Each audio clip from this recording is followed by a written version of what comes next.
যথাযোগ্য মর্যাদা ও গভীর শ্রদ্ধার মধ্য দিয়ে কুমিল্লার চান্দিনায় উদযাপিত হয়েছে চান্দিনা মুক্ত দিবস ২০২৫। ১৯৭১ সালের ১২ ডিসেম্বর পাকিস্তানি হানাদার বাহিনীর হাত থেকে মুক্ত হয় চান্দিনা। এই দিনেই স্মরণ করা হয় সেই গৌরবোজ্জ্বলের মুহূর্ত।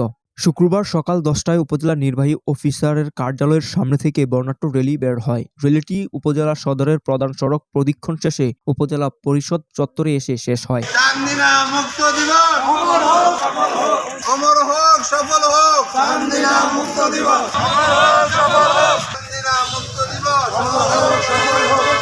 র্যালি শেষে শহীদ স্মৃতিস্তম্ভে পুষ্পস্তবক অর্পণের মাধ্যমে সম্মিলিতভাবে শহীদদের প্রতি জানানো হয় গভীর শ্রদ্ধা।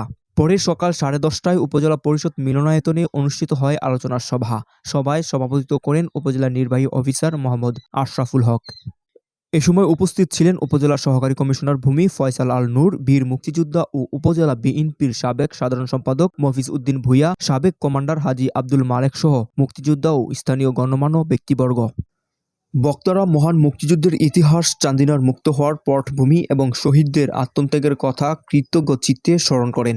তারা বলেন, স্বাধীনতার এই গৌরবময় ইতিহাস নতুন প্রজন্মের কাছে পৌঁছে দিতেই মুক্তিযুদ্ধের প্রকৃত ইতিহাস সংরক্ষণ ও প্রচার অত্যন্ত জরুরি।